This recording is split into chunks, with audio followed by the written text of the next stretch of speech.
David. David, okay. Guys, say hi to David. Wow, buhay na sila. Okay, David. Okay, we're gonna vlog. We want them in the background, so we're gonna put this back here. Okay, are you recording? Yes. Alright, Bones, come in. Alright, guys. Hey, what's up? I'm Mikael Daez here. This is Dave. Yes. That's Megan Young, aka Madam Bones. We're here in SM Mega Mall at the moment, and we're doing a Canon workshop, and we're sharing the tips and tricks that we use to make our vlogs as amazing as possible. See you guys. Yeah. Who are the vloggers here? Ayan, may We have one vlogger. vlogger. Over there. Two vloggers. Come on, who else? Okay, thank you for... Hello, how are you? Okay, yes, you're a vlogger as well. Who are the other Hindi yan vloggers? vlogger. Ano, nag-offline yan kapag kalaro mo. So who are the other vloggers here? Anyone else? None. Okay, so I think we saw like 20% of the people in the room raise their hands. So the other people here. So let me talk to them. I think we should. Hi, you're here in front. What's your name? Come, stand up, stand up, stand up. What's your name? Mark. Mark. So are you in the photography, Mark? No. So what brings you here? For this interview, also for you. Oh, for me? Wow, thank you. All right. Dude, mission accomplished. Pre, okay yan. Sige. Okay, pwede na rin yan. Gusto ko yan, gusto ko yan. Here to just watch and learn. So today we are here to talk about creating relatable online content. And siguro, isa na rin yun sa dahilan kaya siya nandito to learn about creating content.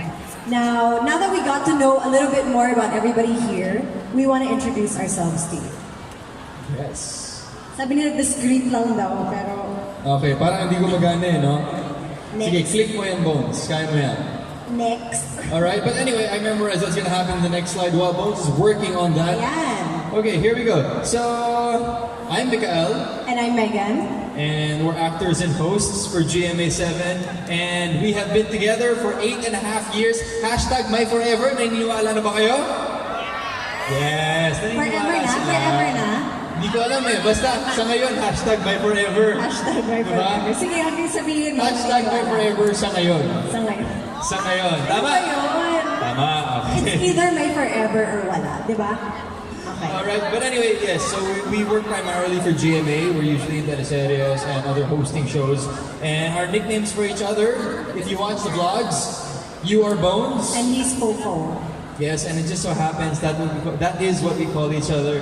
And over time, we have evolved in terms of our exposure, and now I can easily and happily say that we are definitely a vlogging tandem. Vlogging tandem talaga. And the vlogging came about because we love to travel. And we are also travel junkies. We love exploring and going to new places and just seeing what's out there. And because we were able to travel so much, so many people asked us, ano ba yung ginagawa nyo kapag nag-travel kayo? Ano ba yung itinerary na ginagawa nyo?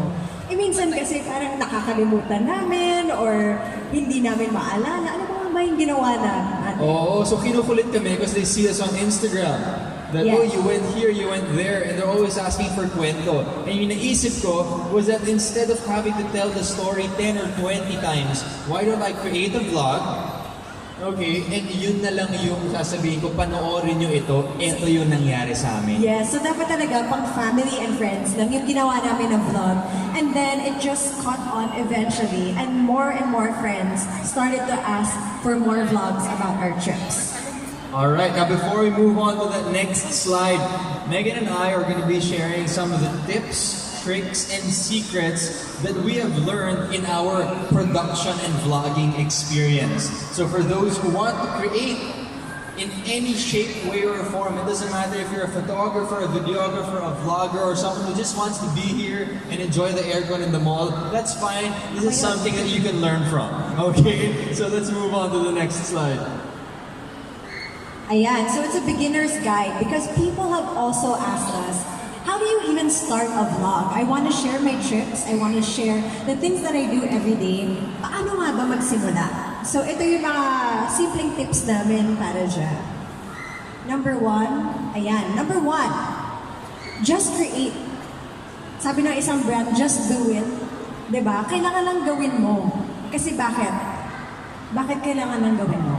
Okay, you just need to start, okay? Because I have a story here. Lahat tayo may mga goals and dreams, especially kung content or creative person ka. So sabihin natin, you want to make an amazing vlog. Nakita natin yung mga idol natin, si Casey Neistat, you have the other people, your Will Dasovich, your Pinoy vloggers who you're amazed by what they create. And so gusto ko sabihin sa sarili mo, sige, kaya ko rin yan. Okay? And then you're thinking, kailangan perfect yung shot, kailangan ganito yung camera ko, kailangan yung lighting ko maganda, yung spills ko maganda. But you know what? I'm gonna stop you right there. Okay? Your dream will always be there, but to get there, you need to start now. And you just need to just start shooting because you won't be at a certain level at a certain time because you will learn everything while you're in the process of creating, while in the process of making your vlogs. Yes, so keep your dream there, but start creating now. If you want to make a vlog now, you do it now. Take out your phone and try to do something with the situation. Okay? And now we move on to the next part. Also, by the way, this doesn't just go for vlogs. It goes for taking pictures, for photographs, and any other thing involving creating content. Or generally, just trying out something new in your life. Yes. This works too. Just go, go, go. All right, next one. Being afraid is okay. So now you've created whatever form of art it is, whether it be a vlog or your photographs, and you're scared to put it out there. And I understand why you would be scared because one, you have people telling you, oh, ang pangit naman ang gawa niya. Or two, parang hindi naman yata okay sa kanya or bagay sa kanya yung ginagawa niya. So you always have people telling you negativity in your ear. And these are things na, syempre nakakababa din ang confidence. And these are things na, parang ayoko na gawin to, di ba? Parang ayoko na. And I'm so afraid to hear that. But we're letting you know that it's okay to feel these things. It's okay to be afraid because that means that you care about what you're doing. Okay, and that brings me to my example, okay? The first time I posted a vlog on YouTube, syempre para sa akin nakakatakot. In multiple things. One, baka isipin nila, ang banu naman nito mag-shoot. Two, ang banu naman mag-edit. Three, ang pangit naman ng kwento na pinapakita niya. Lahat na lang pwede ko ipakita, pangit. Diba? Of course, yun yung fear ko. Yun yung kinatatakutan ko. Pero the thing is, that's normal. I felt all of that because I cared about my work. Okay? And you just have to put it out there. But what happens when you put it out there at yun na nga, nakita mo yung comments. That brings us to our third part. And then the third part is, of course, you need to learn from the criticism. You will always have people telling you all these negative things. And it's okay. Let them say it. Hi up there. Let them say these things. But one thing that you should do when you hear negativity, I know I saw Madam Bones. When you hear negativity, you take it constructively. You learn from them. If they say, pangit yung shots, look at what you did again and see, ano ba talaga yung nakita niyong pangit? What can I improve? So, pasalamat na lang tayo na may nagsasabi ng negative kasi at least natututo tayo doon. Yeah, or not necessarily something that is negative, but there's criticism. Okay, so eto yun na. When there's criticism, be it positive or negative, the fact na meron kang feedback is very important because it means they cared enough na apektuhan sila dun sa ginawa mo. Nag-effort sila na mag-comment. Oo, now it's up to you. Okay, let's say nakita mo may negative criticism sa ginawa mo. It's up to you how you're going to use it. Kailangan you need to take a step back, huwag maging emotional, and then analyze, tama ba yung sinasabi niya? I'll give an example. Okay, I'll tell a quick story. Okay, so I posted my vlogs. Siguro I had like around 20 vlogs posted already. And then lagi ko nakikita sa comment section, no fail, hanggang ngayon actually. Sinasabi ng mga tao, Kuya Mick, bitin naman. Ba't ganun? Bitin naman, laging bitin. Habaan mo naman, ganun lagi, di ba? Oo, kasi laging 4 minutes, 5 minutes yung vlog mo. And then ako naman, sinabi ko, pag pinapanood ko naman, okay naman, happy naman ako din sa kwento. So the thing is, criticism, mukhang negative siya. Mukhang negative. Pero when I thought about it, kahit para sa kanila bitin, pabalik-balik sila. They kept coming back to the vlogs, they kept watching, and I realized that it was bitin for them because they enjoyed it. They wanted more. Yes. Okay, and I talked to some of the people and I realized, okay, so this negative feedback was actually something positive. You just needed to take a step back and keep on creating. Yes. So, And look learn at from the that. feedback. Diba? How ironic na yun palang akala mong, uy, ba't naman ginaganito ako? Yun pala, it's positive feedback. And until now, nagkaroon na ng parang tema yung mga vlogs ko. Ay, si Kuya, bibitinin na naman tayo nito. Pero parang yung happy type of cliffhanger. So I'm very happy about how that happened. And it's a very good example of how you learn from criticism. All right. Okay, so just to put it out there, before there was Marie Kondo, there was Mikael Daez. Mikael is the first person that I ever met na ayaw niya ng hoarding. Ayaw niya sa mga hoarders. Dati, ang dami-dami kong gamit. Tapos sabi niya, kailangan mo ba talaga to? And then, teka lang ako, may kwento ako. Okay, may kwento. Ibubuking natin si Madam Bones, okay? Si Megan. Okay, so we've been together for 8 years. Okay, a week into us being together, bumiyahe kami, pumunta kami ng Hong Kong. Ito yung first out-of-town trip namin. Andun kami for 4.5 days. Okay? So ako, sige, meron akong backpack, meron akong maleta. Ready na ako. Pumunta ako sa bahay ni Bones. Sinabi ko, sige, tara. Kunin na natin yung gamit mo.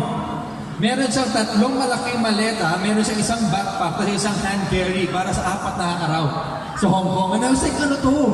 Ano bang gagawin natin doon? Walang laman yung isa kasi magsha-shopping ako. Hindi, parang mag-uukay-ukay ka dun eh.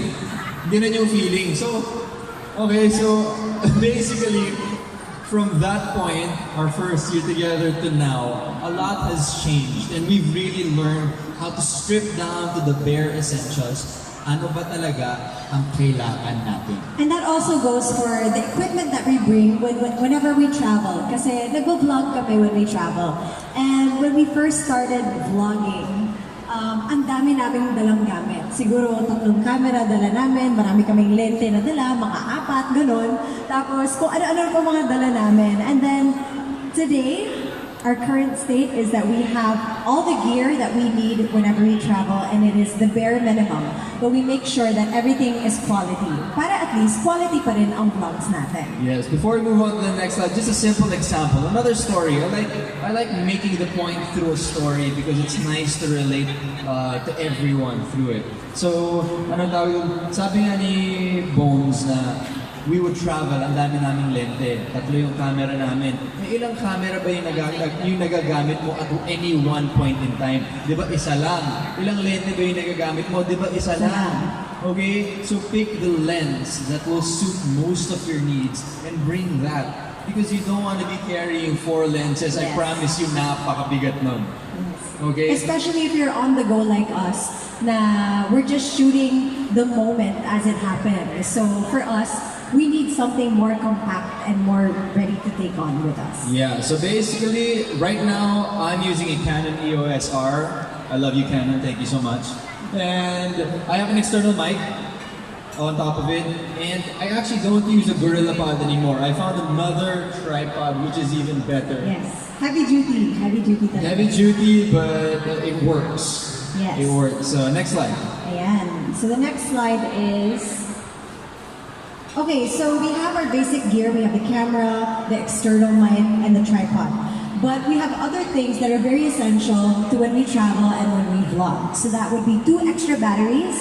Siyempre, kailangan natin, lalo na kapag medyo matagal yung araw, hindi nakapag-charge, you need the backup batteries. Yeah, and you have the chargers, the extra hard drives, memory cards, extension cords, and that's pretty much it. Anything you need to survive, that's what you bring, but everything else, don't bring it anymore. So, this is the bare minimum. All of this can fit in one small handbag.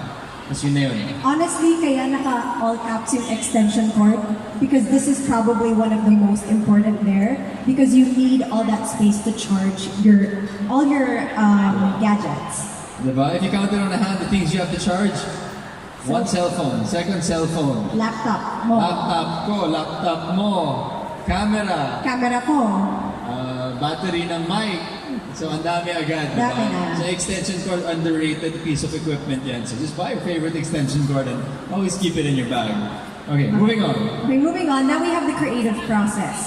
So, before, one of the reasons is that, of course, gusto pa rin namin ma-enjoy kung ano yung tinatravel namin, kung saan kami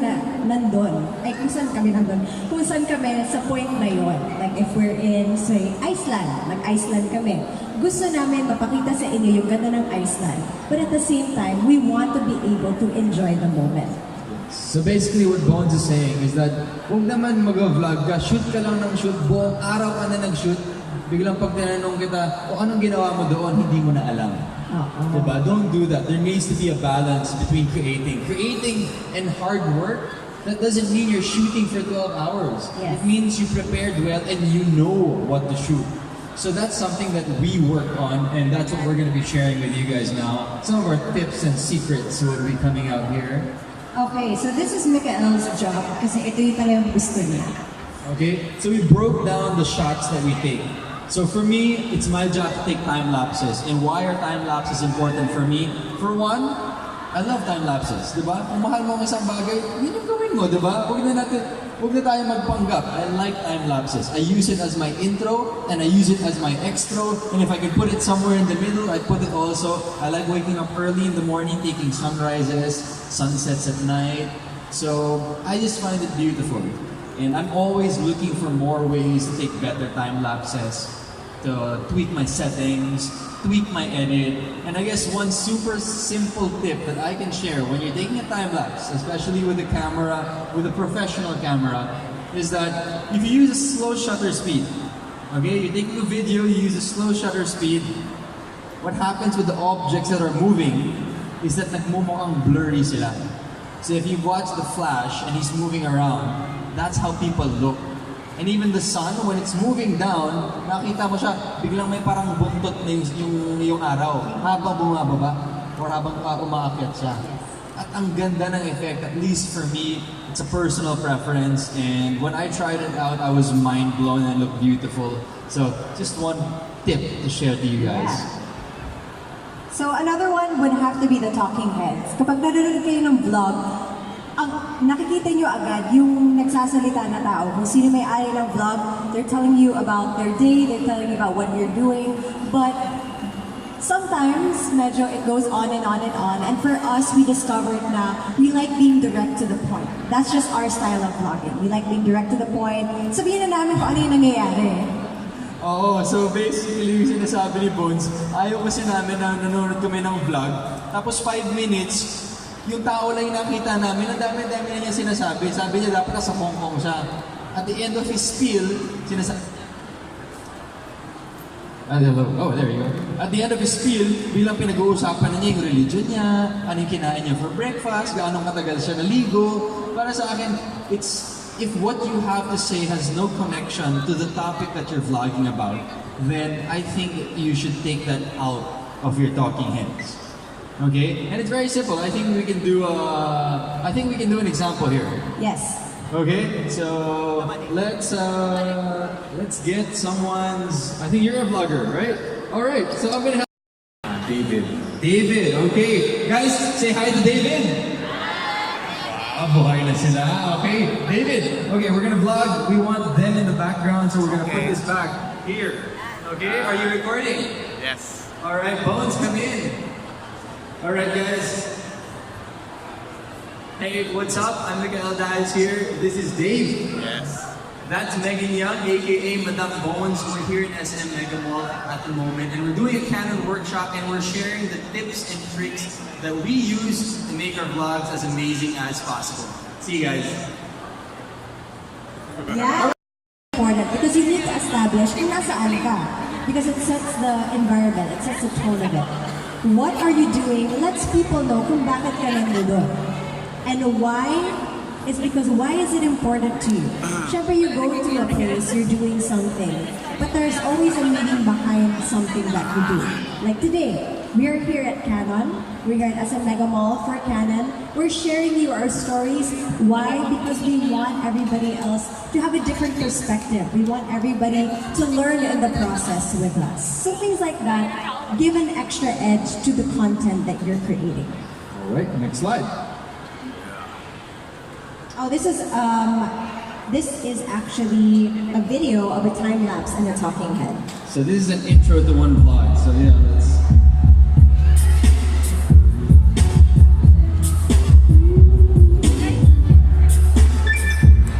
Good morning. It's still dark.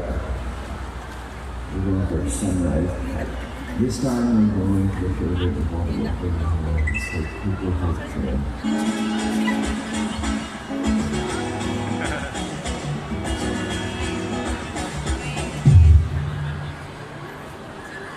Yun yun. All right, there we go. Yeah, super quick. I don't know if the audio was very clear, but basically you said good morning.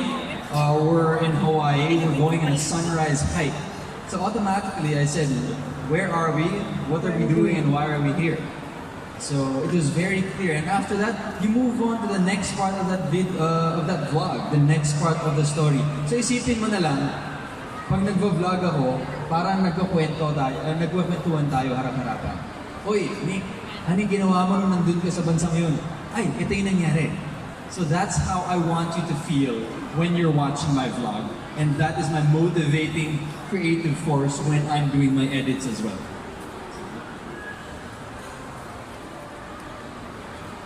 Okay, so Mikael's job is usually the time-lapse and the talking head. Na siya yung machikas. But my job is the B-roll. And for those that don't know, B-roll is basically everything else that goes in there. Yeah, outside of the spiels, the B-rolls are the montages in between. The details. So it gives you a more, more intimate, I would say. A more intimate detail about where you are, about what you're doing. Hindi lang yung basta pinakita mo yung lugar. Yes, that's important, but I feel like mas intimate yung experience kapag nanonood ka ng vlog na may details. Yes, and part of the system and structure that Megan and I formed is that while I do the talking heads, and I'm doing the time lapses, si Megan naman yung bahala sa B-roll. So pag pumasok kami sa isang coffee shop, ako yung magsasalita, tapos habang nag-coffee na kami, yung mga close-ups, yung mga shots ng kape, si Megan na yun. Yes. Okay, another story. Can I tell another story? Yes, you may, and I know what story you're gonna tell. No, I have two stories, okay? So the first story, super quick lang. Is it okay if I keep telling stories? Yeah! Okay, I'm glad you guys are enjoying that. So, ito, first story. I think we went to maybe La Union. Okay, it was here, it was local lang. Okay, and we started shooting and he said, okay, gusto ko mag-vlog. Okay, so vlog ako, shoot ako ng shoot, the start pa to eh. And then at the end of the day, sobrang pagod ako because I was shooting the whole day. Noob pa ako sa vlogging eh. And then pagtingin ko kay Megan, fresh na fresh. Di ba? Kumakanta siguro dun sa banyo, fresh na fresh pa siya. Sinabi ko, teka lang, bakit ba kasi ako lang yung nag-vlog buong araw? Siya wala siyang ginawa, eh kasama naman rin siya sa vlog. Kaya naisip ko na kailangan bigyan rin siya ng konting kailangan ng responsibility rin pagdating sa paggawa ng vlog. And basically, this is what she does. So basically, I take all the details para ma-feel nyo na nandun din kayo habang nagda-travel kami. Also, another kwento is that, yes, I started shooting the B-roll for the vlog, and Mikael was like, okay, we're in the car, can you take videos and details para mapakita natin yung Of the drive. scenery. Of the scenery, of the car.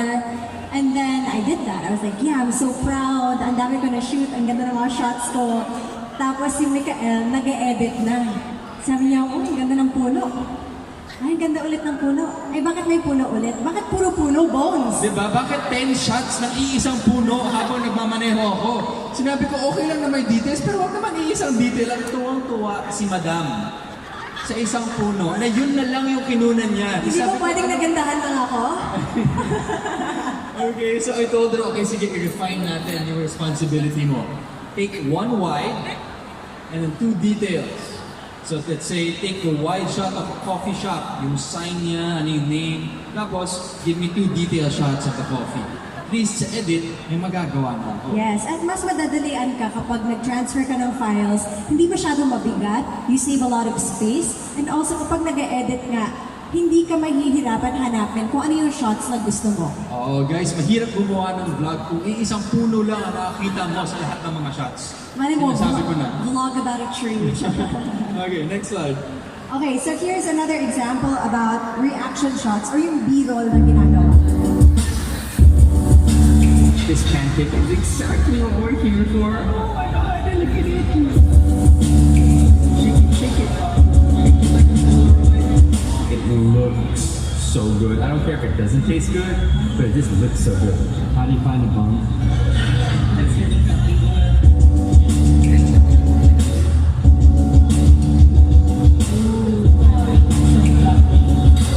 Pilitan naman natin. Okay, first we're out. It's like a freaking cloud. Oh god, I want a cloud.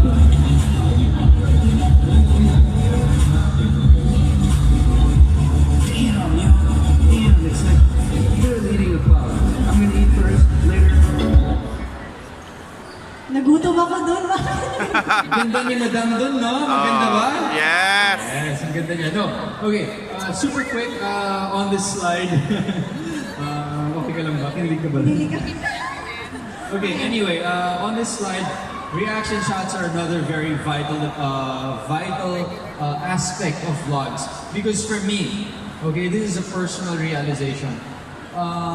We could all take picture-perfect shots, time lapses, pero sa totoo lang, marami ng stock footage nun. We see it in commercials, we see it in movies, but once you add your own personal reaction, your video becomes unique. When you're taking a photo, let's say you're in Boracay, ang dami na, millions of people have taken shots of the sunset. But if you put yourself in front of it, automatically it becomes unique. So the same with your vlogs. If you put your reaction, don't be afraid to get in front of your camera and give people your opinion, your reaction, your emotion. Where, what, why. Your where, what, why. That will automatically make your content unique to you and completely uncopyable and unpirateable. Okay, so now that we've gone through the creative aspect of things, now of course it's time to get technical because I'm sure people have details na nilalagay nyo. So ito na yun, i-share namin sa inyo. Here's another video. Just for me.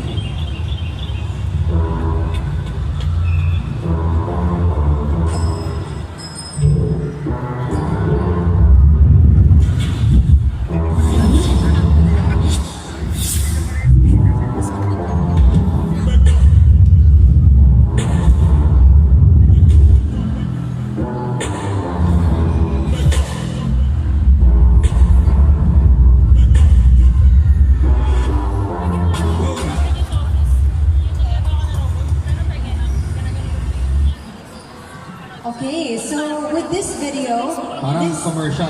Parang commercial. So this is the first time that we got our hands on the Canon EOS R, and we wanted to play around with it. We wanted to make something really fun and special. Yes, okay, before that, okay, let's be a bit more interactive. I like being able to go back to the audience. Okay, I want someone to guess, how long do you think it took to shoot and edit this? So maybe just... Over here, okay, here. Pinag-uusapan na nila. Hi, come, please stand up, stand up, stand up. What's your name? Sam. Hey Sam, so what's your guess? Guesstimate. Yes. Okay, 3 hours and 30 minutes. Okay. Thank you. Okay, maybe just one more answer. Okay, who else would want to guess? Someone with the camera. Over here, yeah, over here, over here. Yeah. Come over here, come over here. You might be with Canon or not, but it's okay. Alright, what's your name? Noni. Just an estimate, how long do you think it would take to shoot and edit something like that? I guess 8 hours? 8 hours. Alright, 8 hours. Noni, thank you very much. Thank you. Okay. Okay. Alright, surprise, surprise. This video took us a grand total of 45 minutes to shoot and edit. Like literally, ito yung nangyari. We had just gotten our EOS R from Canon and we said, okay, magkape muna tayo, relax lang tayo. Eh, sobrang excited na ako. Sabi ko, Bones, let's make this coffee session dramatic. Let's shoot something for Instagram. Okay? And we knew exactly what we wanted to shoot. How we wanted it to feel. I knew the soundtrack that I was going to use, the sound effects I was going to use. Walang tapon dito. Every single shot that we took, we used. And Mikael directed the whole video, and I was the one that shot it. He edited everything. So it was just the vlogging duo that was in this together. So it just goes to show you proof of concept that everything we're saying, that if you really put your heart and soul into something and you keep on trying, okay, keep on trying to learn from your mistakes, you will create your own system. your own structure of how to produce content. And this can be used not just with videos, but photos and everything else in life, I would say. Yes. Just preparing for a project or something new. Or even like a presentation that you have for school. Just preparing for that, just doing it and practicing it in front of, let's say, your mom or your brother and sister. Lahat yan, nasa practice lahat yan. Alright, so next slide, please. Next. Ayan, ano na? Yes. Okay. So we're down to our more technical details Yes. of what we do. So what are the things that we look for in the cameras that we use? Specifically the EOS R. I want to focus on that because it's something that I've been using for around, 4 months maybe? Yeah, you have the EOS R and I have the M50. Yes. So affordability and portability. Now we know that the EOS R is one of the higher end cameras, but the thing is for the quality that you get from it, you can definitely see it is a value purchase because it is okay to spend a lot of money on equipment as long as you know you can use it. So Yes. kung wari, beginner ka, di ba? Huwag ka magsimula sa pinakamahal na camera, di ba? That's why Canon has a wide range Of of camera cameras. segments. You can go down to the M50 first. Okay, they have cameras that are under the M50. So you have to pick a choice, you have to pick equipment that fits your skill set and then earn your way to the top. When you've improved and made the most out of this particular camera and you feel that you can move up, that's when you can upgrade. At mas masarap sa pakiramdam. Minutes yun, parang 30 seconds lang. Gusto ko ganun yung gusto ko ganun yung feeling. Kasi when you watch something like that, ibig sabihin nun, natuwa ka.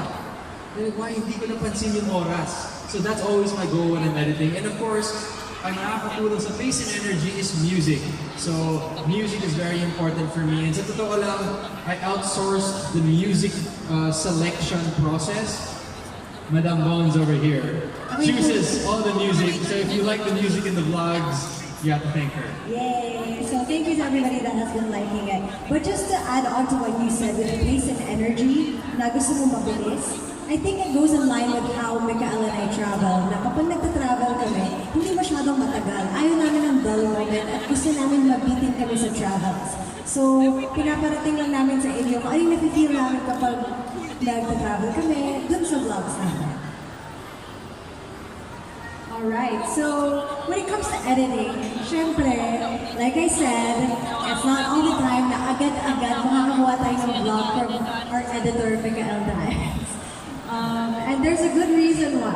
Yeah, so okay, we're coming towards the end of our little mini workshop, but you know, in vlogging or anything that you do, if you put your heart and soul into it, you learn so much, and a lot of these things are somewhat life lessons in a way. Okay, so there's one thing that I use also to help guide me when I'm doing work for the vlog, and that's the Pareto efficiency. Okay, so for all the nerds and geeks out there, because I was a nerd and a geek myself back in college, if you took an echo class, okay, you would have heard about this theory. Okay, so I apply this in vlogging and any creative project. So what does this mean? 80% wins, 20% losses. So kung you're editing something, okay, and it takes you 1 hour to make it 80% done. And at 80% done, pwede na siya kasi pasado na siya, maganda na rin siya. And then if you wanted to get it at 100%, it was gonna take you 12 more hours, 12 times longer. Para sa akin, to keep my momentum going, okay na ako at 80%. Ipapasa ko na yun, i-upload ko na yun. Because within those 12 hours, baka nakagawa ka na ng isa pang vlog. Baka nakaproduce ka ng isa pang project where you would have learned more. You would learn more from 2 projects than 1. So why spend 13 hours working on just 1? So yan yung kailangan natin. This is a stopgap and a control measure for the obsessive compulsive na gustong perfect lahat ng ginagawa. Hindi kailangan perfect lahat ng ginagawa. Ang importante, we're always learning so we get as close to perfection as possible. So that's just my 2 cents. Did you guys like that one? Those who understood that?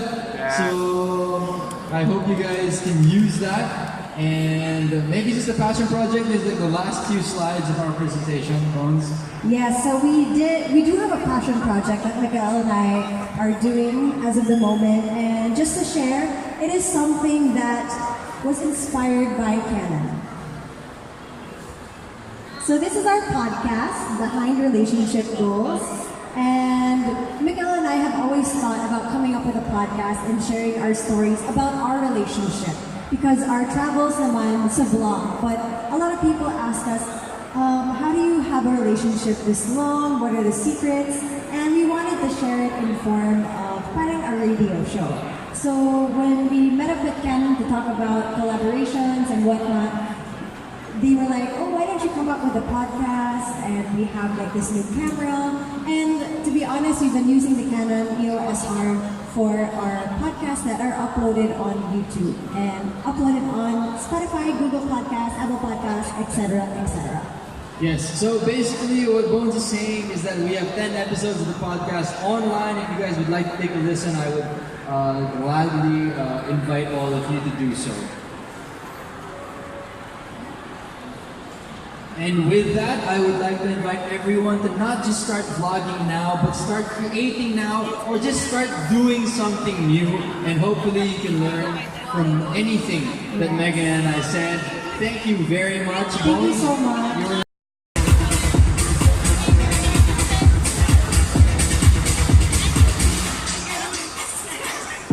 Alright, fantastic. Thank you so much. Thank you. Ano daw yan? Vikings, Pampanga.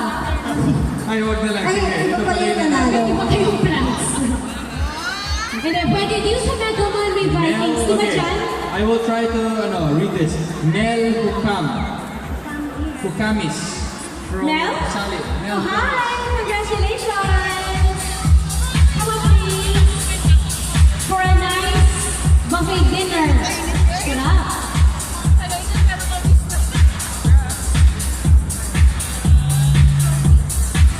Aray. Okay, and finally, for this set, we have one winner of a Joby Gorilla Pod. I need That is that. sponsored by our friends from Lightroom. Thank you so much, Lightroom.